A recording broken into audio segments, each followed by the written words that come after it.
Hi అండి, అందరికీ నమస్కారం. Welcome back to our channel Anusha Reddy blogs. అందరూ ఎలా ఉన్నారు? నేనైతే చాలా బాగున్నాను. ఇంకా ఈ రోజు అయితే పాయసం ఎలా ప్రిపేర్ చేసుకోవాలో చూపిస్తున్నాను. ఎప్పుడు ఒకే విధంగా కాకుండా ఇలా డిఫరెంట్ గా అయితే పాయసం తయారు చేసుకోండి. చాలా అంటే చాలా టేస్టీగా ఉంటుంది. సింపుల్ ప్రాసెస్ లో చేసుకోవచ్చండి. పెద్ద శ్రమ కూడా ఏం కాదు.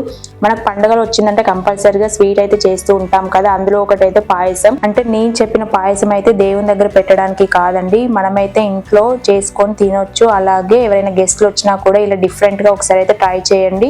ఇంకా మీరు ఒకవేళ ఫస్ట్ టైం కనుక చూస్తే మాత్రం నా ఛానల్ ని మాత్రం సబ్స్క్రైబ్ చేసుకోండి. మరి అది ఎలా ప్రిపేర్ చేసుకోవాలో చూద్దాం. ముందుగా అయితే ఇక్కడ బ్రెడ్ తీసుకున్నానండి. నేనైతే ఇక్కడ 3 తీసుకున్నాను. సో ఎడ్జెస్ అయితే ఇలా కట్ చేసుకోవాలి. మీరు బ్రెడ్స్ ఎక్కువ కావాలి అనుకుంటే ఇంకా ఎక్కువ స్లైసెస్ అయితే తీసుకొని ఇలా ఎడ్జెస్ అయితే కట్ చేసుకోవచ్చు. ఇప్పుడైతే ఒక మిక్సీ జార్ తీసుకొని ఇంకా కట్ చేసుకుని ఎడ్జెస్ పక్కన పెట్టేసుకొని వైట్ పార్ట్ మాత్రం మిక్సీ పట్టుకోవాలి. మిక్సీ అయితే ఒక 2 మినిట్స్ పట్టుకుంటే సరిపోతుంది. ఎలాగో మనకు అది సాఫ్ట్ గా ఉంటుంది కాబట్టి త్వరగా అయితే పొడిగా అయితే అయిపోతుంది. ఇక్కడ నేను చూపించిన విధంగా అయితే మిక్సీ పట్టుకుంటే సరిపోతుంది. ఇప్పుడైతే ఒక బౌల్ తీసుకొని మిక్సీ పట్టుకున్న పౌడర్ అంతా కూడా వేసుకోవాలి. ఇక్కడ నేను చూపించిన విధంగా పొడిగా పట్టుకుంటే సరిపోతుంది.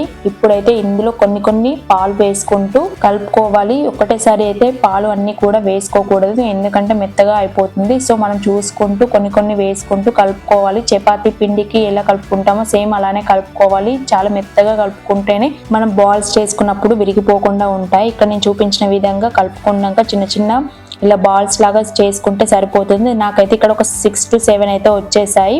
సో అవైతే పక్కన పెట్టేసుకొని ఇప్పుడు స్టవ్ ఆన్ చేసుకొని ఒక కడాయి పెట్టుకొని ఒక 1/2 టేబుల్ స్పూన్ నెయ్యి వేసుకున్నాను. సో నెయ్యి వేసుకొని ఇవి ముందుగా ప్రిపేర్ చేసుకున్న బాల్స్ అన్ని కూడా గోల్డెన్ బ్రౌన్ వచ్చే వరకు అయితే వేయించుకోవాలి.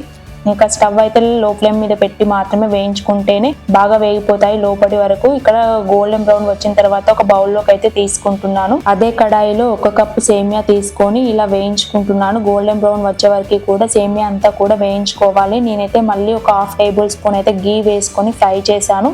సో మనం ముందుగా ప్రిపేర్ చేసుకున్న బాల్స్ కూడా గోల్డెన్ బ్రౌన్ వచ్చాయి కదా, సో అవి కూడా మళ్ళీ ఒకసారి వేయించుకొని అయితే ఇలా ఫ్రై చేసి పక్కన పెట్టేసుకున్నాను. ఇక్కడ నేను చూపించిన విధంగా మనమైతే సేమియా అయితే బాగా వేయించుకోవాలి. ఇంక ఇప్పుడు అదే కడాయిలో మళ్ళీ ఒక 1/2 టేబుల్ స్పూన్ అయితే గీ వేసుకొని ఇంకా డ్రై ఫ్రూట్స్ అన్ని కూడా వేయించుకుంటున్నాను. కిస్మిస్, బాదం, జీడిపప్పు ఇవైతే నా దగ్గర ఉన్నాయి. సో మీ దగ్గర ఏవైతే డ్రై ఫ్రూట్స్ అవైలబుల్ గా ఉంటే అవైతే వేసేసుకోండి. డ్రై ఫ్రూట్స్ అన్ని వేగిన తర్వాత ఒక బౌల్లోకి అయితే తీసుకున్నాను. ఇంక ఇప్పుడు అదే కడాయిలో 1 కప్పు సేమియా తీసుకున్నాను కదా, 3 కప్పుల పాలు అయితే వేసుకొని వేడి చేసుకుంటున్నాను. పాలు కూడా ఆల్రెడీ నేనైతే వేడి చేసుకున్న పాలేనండి, అందుకని నేను త్వరగా అయితే ఇంకా ముందుగా మనం వేయించి పెట్టుకున్న సేమియా అలాగే బ్రెడ్ బాల్స్ ఉన్నాయి కదా అవి కూడా వేసేసుకున్నాను. బాల్స్ కూడా మంచిగా పాలల్లో వేసుకోవడం వల్ల చాలా సాఫ్ట్ గా అయిపోతాయి. మనం ఇలా సేమియా అయితే మాడిపోలేదండి, అలా రోస్ట్ చేసుకుంటేనే టేస్టీగా ఉంటుంది పాయసం కూడా. ఇంక ఇప్పుడైతే ఒక 5 మినిట్స్ మాత్రం బాగా ఉడికించుకోవాలి. సేమియా అంతా కూడా సాఫ్ట్ అయిపోతుంది. ఇప్పుడే షుగర్ వేసుకుంటే మాత్రం ఉడికిపోదు. సో అందుకని నేనైతే కొంచెం ఇలా చూసాను, సాఫ్ట్ అయిపోయిన తర్వాత షుగర్ కూడా యాడ్ చేశాను. నేనైతే ఇక్కడ 4 టేబుల్ స్పూన్ షుగర్ యాడ్ చేశాను. మీకు స్వీట్ కి తగ్గట్టు అయితే వేసుకోండి. ఇంకా కావాల్సింది అంటే 2 టేబుల్ స్పూన్ అయితే షుగర్ యాడ్ చేసుకోండి, కొంచెం స్వీట్ ఎక్కువగా ఉంటుంది. సో మేము ఇక్కడ తక్కువగా తింటాం కాబట్టి ఓన్లీ 4 టేబుల్ స్పూన్ అయితే షుగర్ వేసేసి కలుపుకోవాలి ఒకసారి. ఇప్పుడు బాగా ఉడికిపోయిన తర్వాత ముందుగా వేయించి పెట్టుకున్న డ్రై ఫ్రూట్స్ అలాగే కొంచెం ఇలాచి పౌడర్ కూడా వేసుకోవాలి. ఇంకా మొత్తం కూడా లో ఫ్లేమ్ మీద పెట్టి మాత్రమే సేమియా అయితే నేను ప్రిపేర్ చేసుకున్నానండి.